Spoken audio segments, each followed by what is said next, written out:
Greetings to everyone out there in the No DQ galaxy.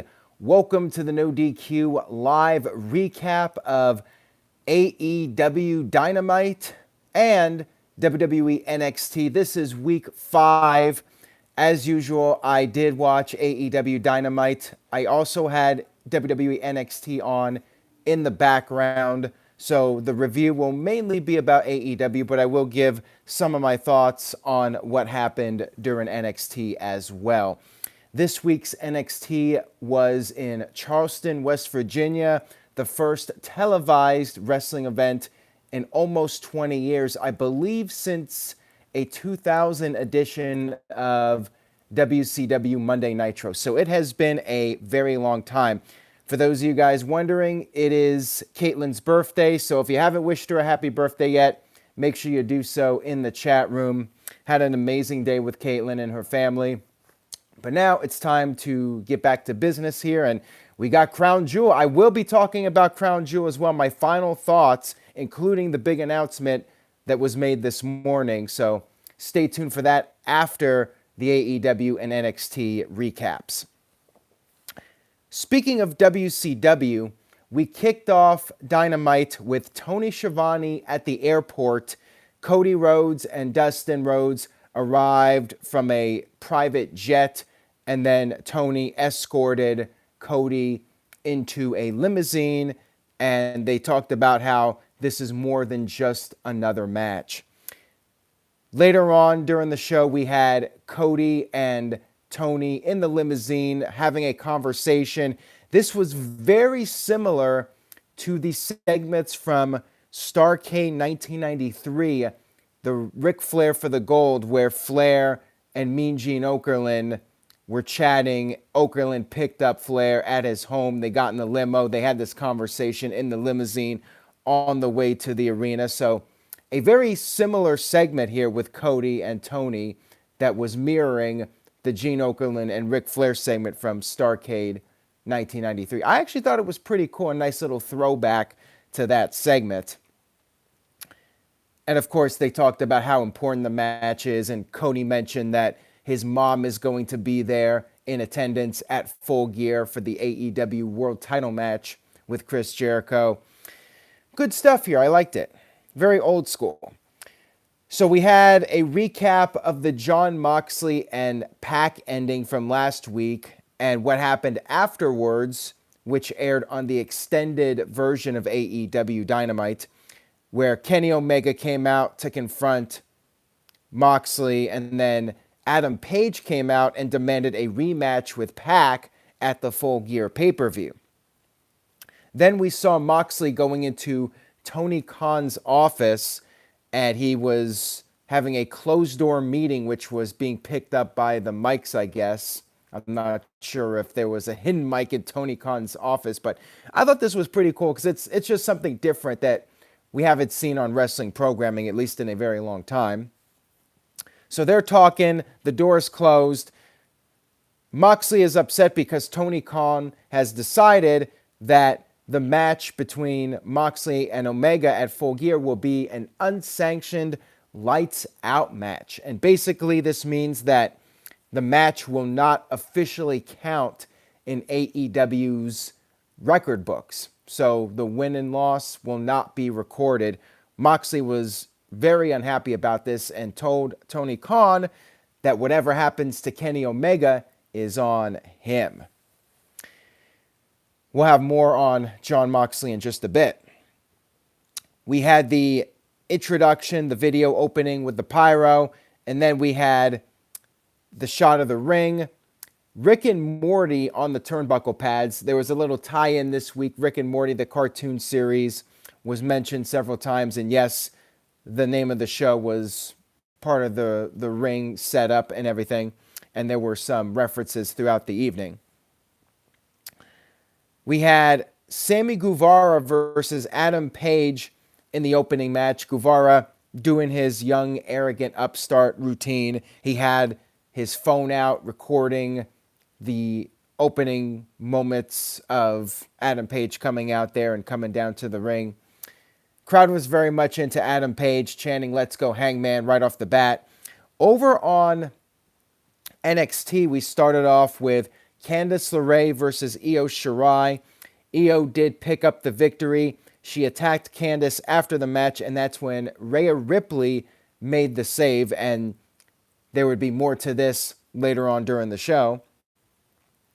Back to AEW, we had Guevara, again, chewing gum, being a little too arrogant, the rookie, overconfident, and that was the basic story told here. Adam Page did pick up the win, did his big moonsault to the outside, which is looking to be one of his trademark moves. He won with the buckshot lariat, and then he cut a promo. We got a promo here. After the match, he said that things were not going well for him, but tonight went good. And then he said, at Full Gear, he is going to do some, and I quote, cowboy shit, and he is going to take Pac's head off. During the commercial break, we had the Rock and Roll Express, the legendary tag team, arrive, and Private Party was greeting them, handed them some bling. Unfortunately, this was during the commercial break, and we did not hear any of the dialogue, which was unfortunate. I'm not sure if this was a production mistake or if it was intentional, but I would have liked to have heard it. So I was a little bummed out that we did not get to hear the actual conversation between them. And then we had a women's match, which was Shauna. I'm not sure much about her background, but they did bring up a little bit of her history. I think that they should have done something more like a video package, like with her talking about her history. I feel like they just threw her out there cold on national television. This was her official AEW debut. She was up against Hikaru Shida, who appeared at the All Out pay-per-view. But again, I don't even remember anything about her. So I feel like the two of them were pretty much just thrown cold out here without much to know about them. Match was good, but I had a little bit of trouble really caring about it just because I don't know nothing about them. I don't know anything about them. Got to avoid those double negatives there. Meanwhile, over on NXT, we had a recap of the Damian Priest and Pete Dunne stuff, and that match will be taking place next week. We had Finn Balor come out. Now, if I'm somebody who's trying to watch both shows and going back and forth, I see two women that I know nothing about on one channel, and then I see Finn Balor fresh off of his heel turn. I'm going to watch Finn Balor and see what he has to say. So I did pay attention to the Finn Balor promo. So again, the AEW match looked good from what I saw, but because I lacked that emotional investment in these performers, I wanted to see what Balor was up to. So Balor cut a great promo here. I really liked it. He said that he does not watch the business watches him.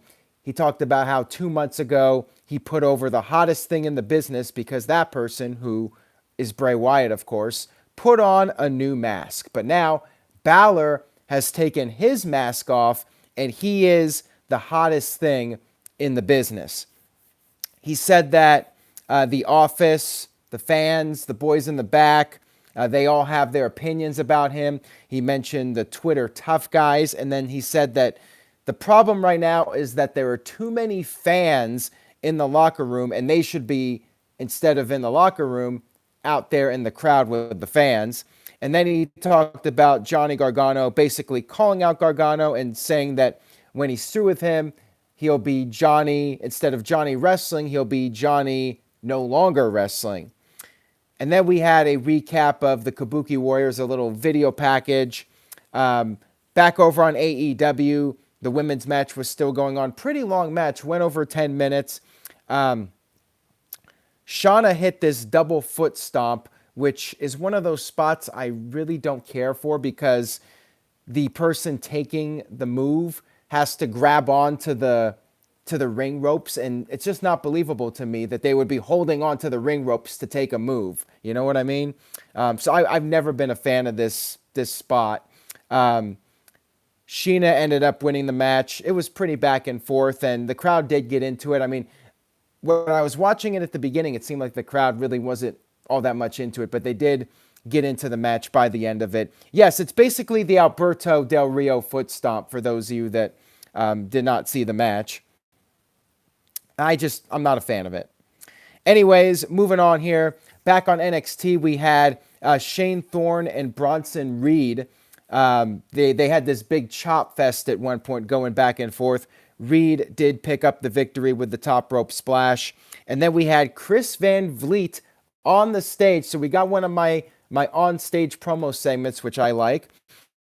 Chris Van Vliet brought out the Rock and Roll Express.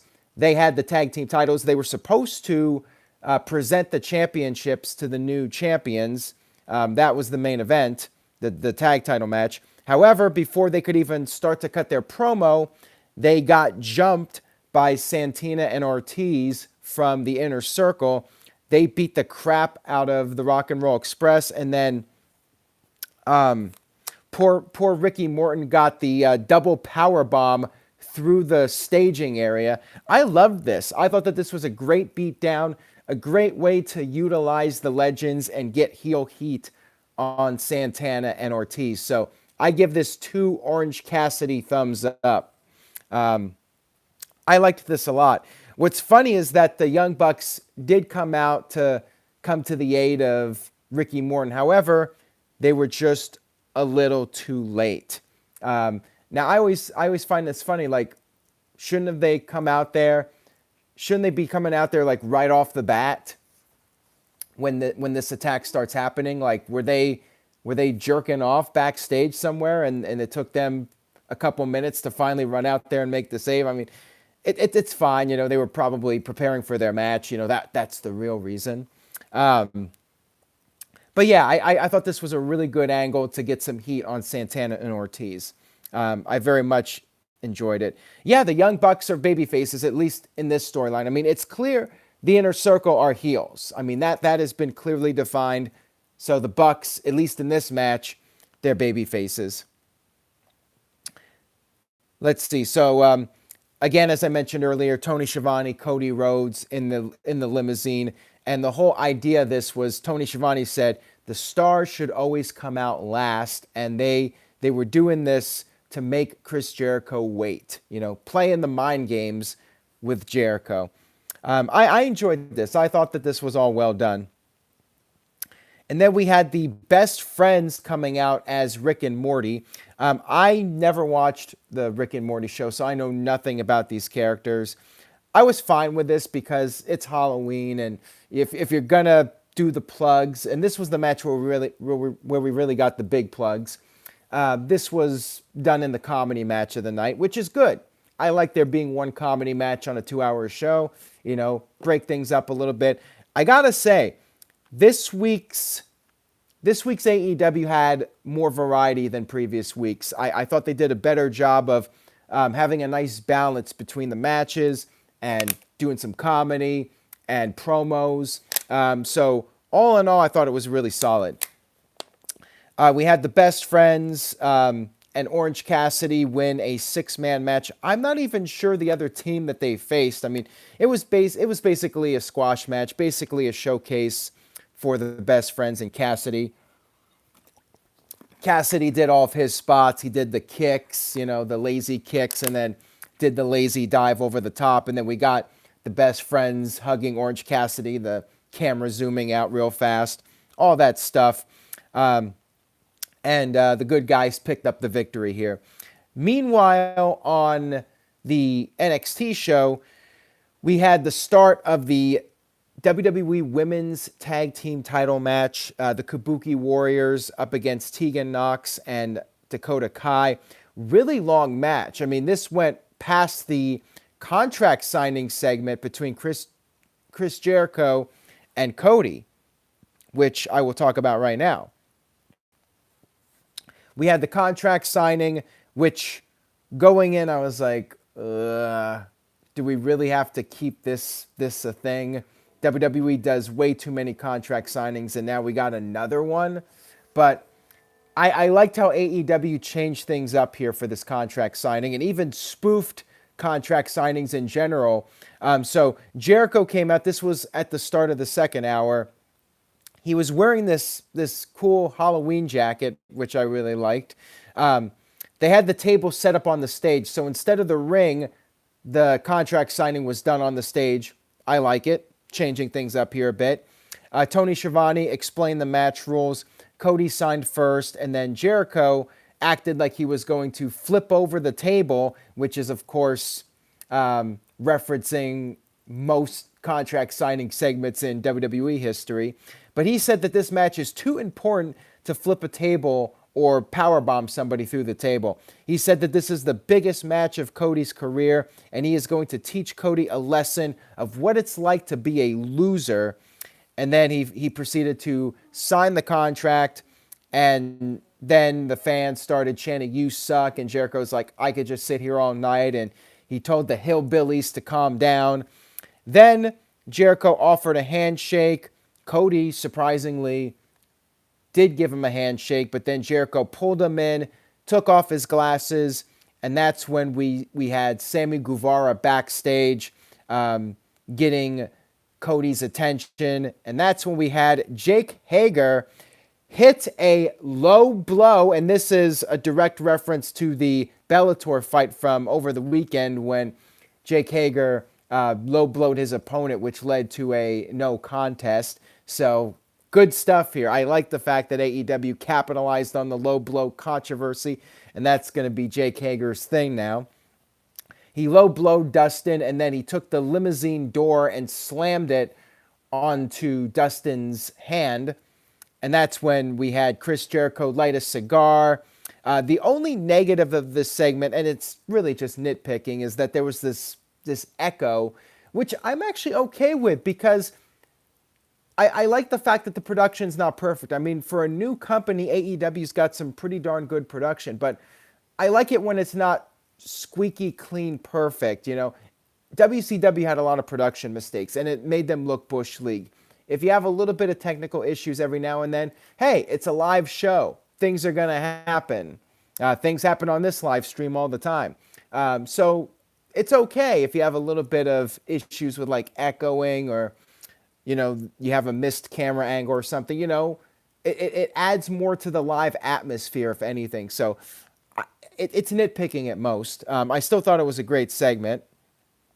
And this was over, and the women's match was still going on. Now, I did not see a lot of the women's match from NXT, but looked to be a really solid match from what I could tell. Maybe the best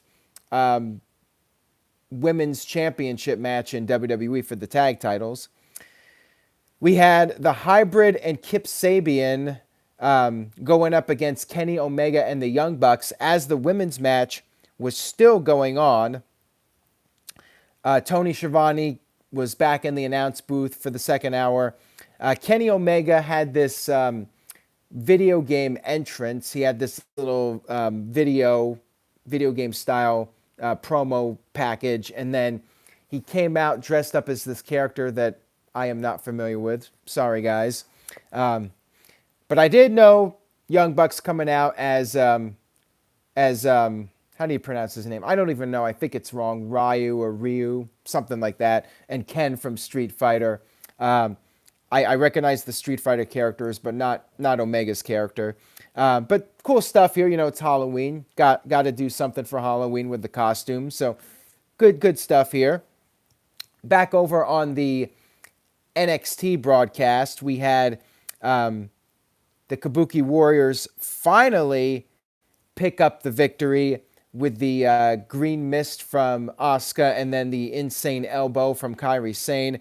And then after the match, we had Shayna Baszler and her MMA ladies come out. There was this huge brawl. Rhea Ripley came out to make the save. And then Candice LeRae came out. Bianca Belair came out. There was this huge brawl with all the women. And then William Regal made the announcement that, you know what, we're going to settle this. And there's only one way to do it, and that is War Games. That's right. NXT TakeOver War Games 3. The women of NXT will be facing off in a War Games match. So this is pretty cool. Pretty big announcement here that should help make fans happy about the women getting the spotlight. And then we had the rest of the six-man match on AEW. Kenny Omega got the pin with the one-wing angel, pinning Jack Evans. And then the Young Bucks were slapping hands with the fans at ringside when we had two fans that we thought were fans at least, dressed in Rick and Morty masks, suddenly attack the Young Bucks. Maybe, since they're part of the Inner Circle, taking a page out of Chris Jericho's playbook. I liked this a lot. It's a page out of Jericho's playbook. So I thought that this was really well done with the little sneak attack wearing the masks. And meanwhile, on NXT, we had Tyler Bate versus Cameron Grimes. And while this was going on, we had Peter Avalon, a.k.a. Mr. AEW Dark, finally getting an appearance on Dynamite. He comes out, he says that the reason that there hasn't been any wrestling in Charleston, West Virginia in 20 years is because the place is rotten.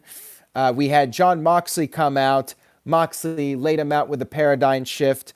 And then Moxley cut this great promo, right up there with Balor's, in my opinion, about how he's angry about the match not counting officially because when he beats the so-called greatest wrestler in the world, AEW is going to pretend like it never happened.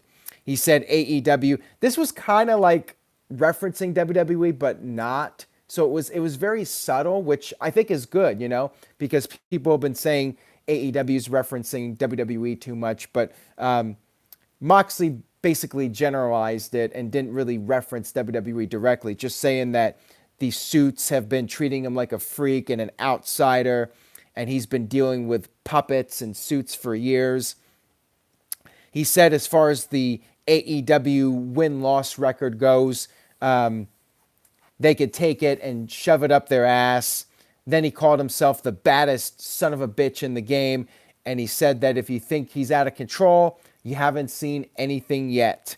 And he said that at Full Gear in the match with Omega, the fans are going to see violence in a wrestling match like they haven't seen in the United States in years. And then he said to the TNA suits, kiss my ass and stay the hell out of my way. Excellent promo here from Moxley.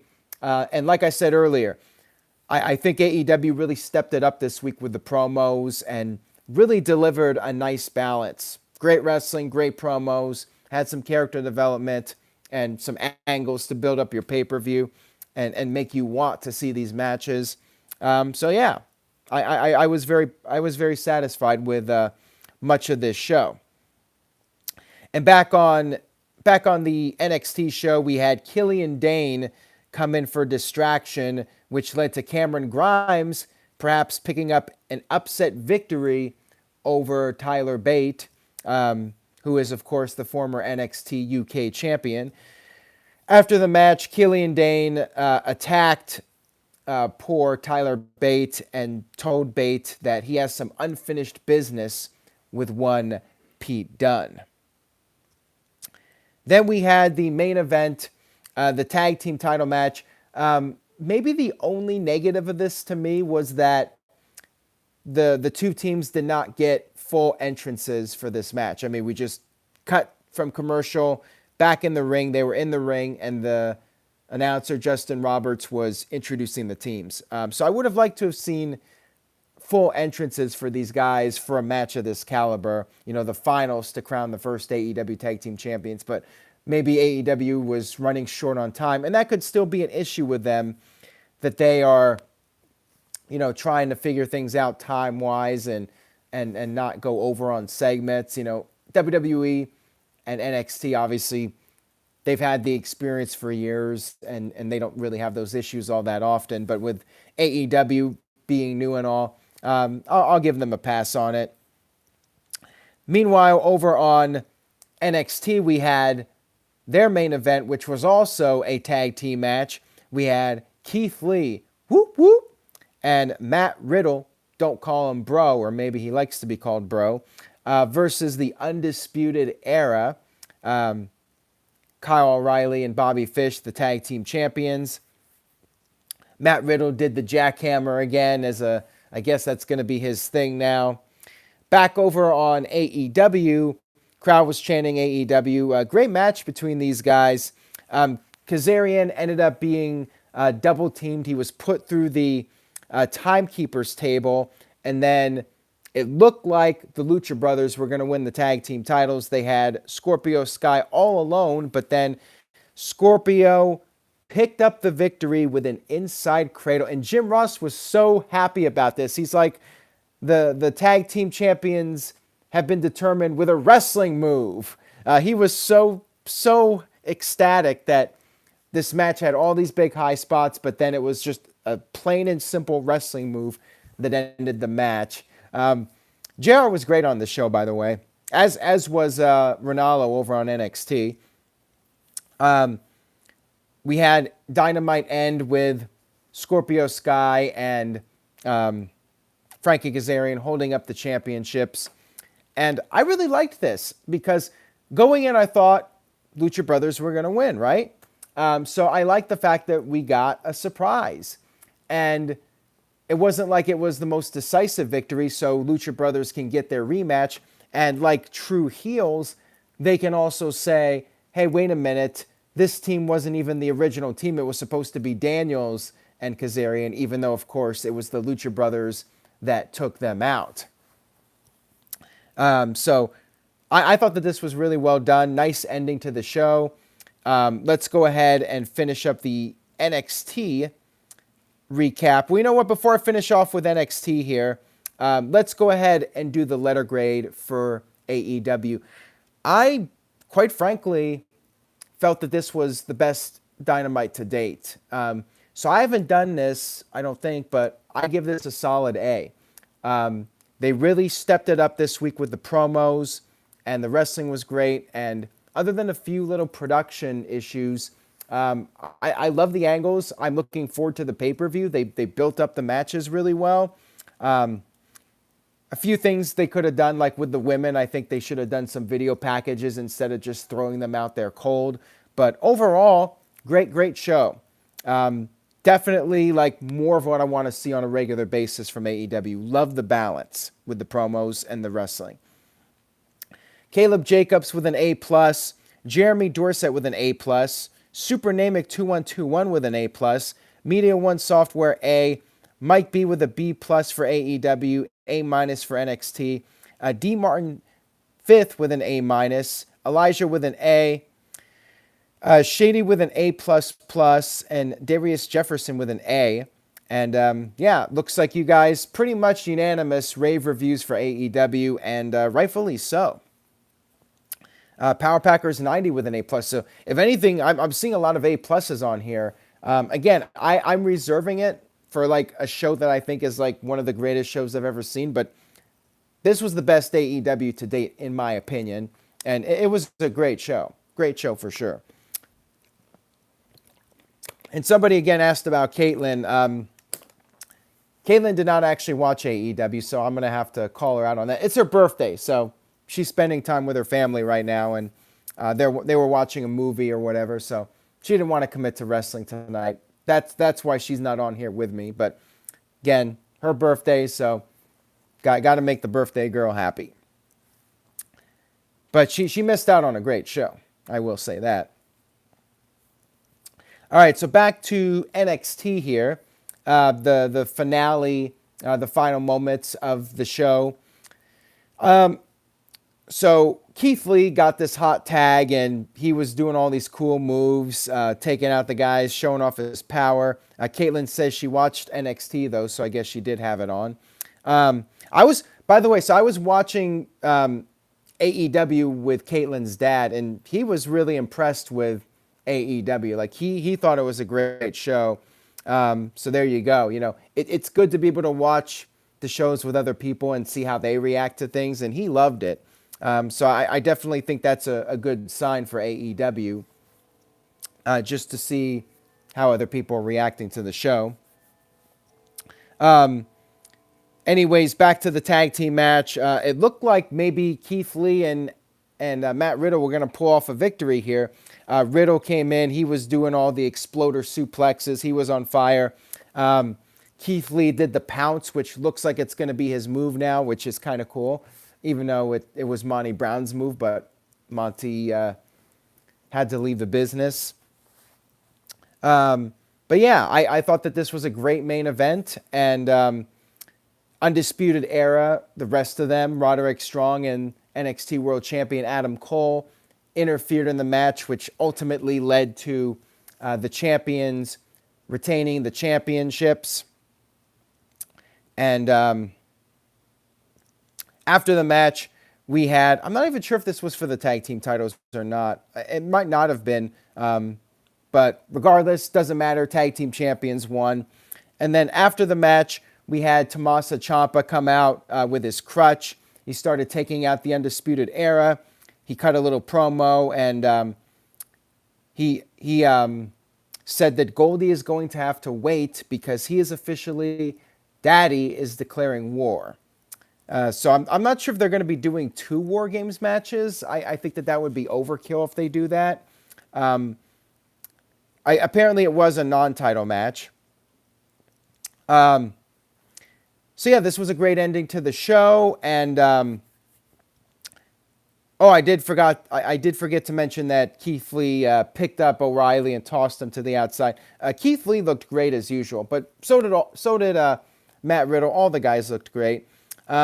Wednesday night is just great night for wrestling. If you're a wrestling fan, Wednesday night is the night to watch. I would definitely say that in 2019, as far as athleticism goes, I mean, wrestling's the best it's ever been. It's just the lack of character development and compelling storylines that hurts it overall. I mean, if only we had like 99, 98, 99, 2000 characters and storylines with 2019 wrestling, we'd have something perfect here. Like, we'd have the perfect wrestling product. By 2000, I mean, some would argue 2000's WWF's best year when they got Angle and Benoit and Jericho. I mean, that, they had a really great roster then too. But I mean, just now the athleticism is just at a level. I mean, these guys there's so many great performers in all the major companies. I mean, Impact has some great talent too. I mean, it really is a great era as far as the athleticism goes. I mean, the guys are really athletically more gifted and more talented than they've ever been in history. So yeah, great night of wrestling action. I really enjoyed it. No super chats tonight, so maybe this would be the good time to retire the Super Chat Championship. I know it's gotten some criticism, and I was thinking, like, how long do I want to milk the Super Chat title? And I feel like maybe now is the time. It seems to be cooling off. So I'm thinking this might be the end of the Super Chat Championship, but you guys can continue to Super Chat me, and I'll answer some of your questions during the live stream. Real quick before I go, I do want to bring up the Crown Jewel pay-per-view. They did announce that Lacey Evans will be facing Natalya in Saudi Arabia, which is awesome. I'm really happy that this is happening.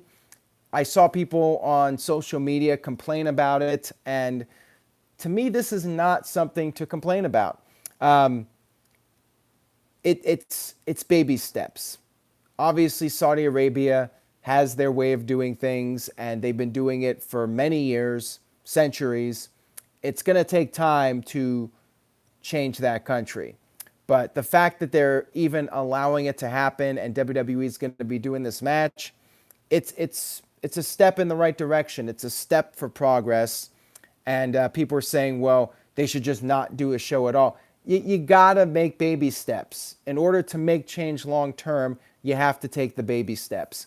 So I think it's great, and people are complaining, oh, why is it Natalya? Why is it Lacey? To me, it doesn't matter. And the fact is, I think it's cool to let some of the other women get the opportunity. Sasha Banks got to be part of the first match in Dubai with Alexa Bliss. So why not let Natalya have a moment? She's been a big part of WWE for many years, and the company's high on Lacey Evans. I'm fine with it. Is it a match we've seen before? Yes, but that's not what this match is about. It's about, taken that baby step and moving in a positive direction towards progress. And I really think that it does take the baby steps to get there. So yeah, I'm actually looking forward to this more than anything else on the card now. To me, this is like something that last minute is making me care about the Crown Jewel pay-per-view at least a little bit. So that's a positive. And again, I'm very happy for the women that they're getting this opportunity. And on that note, I will go ahead and wrap up the video. Thank you all so much for watching.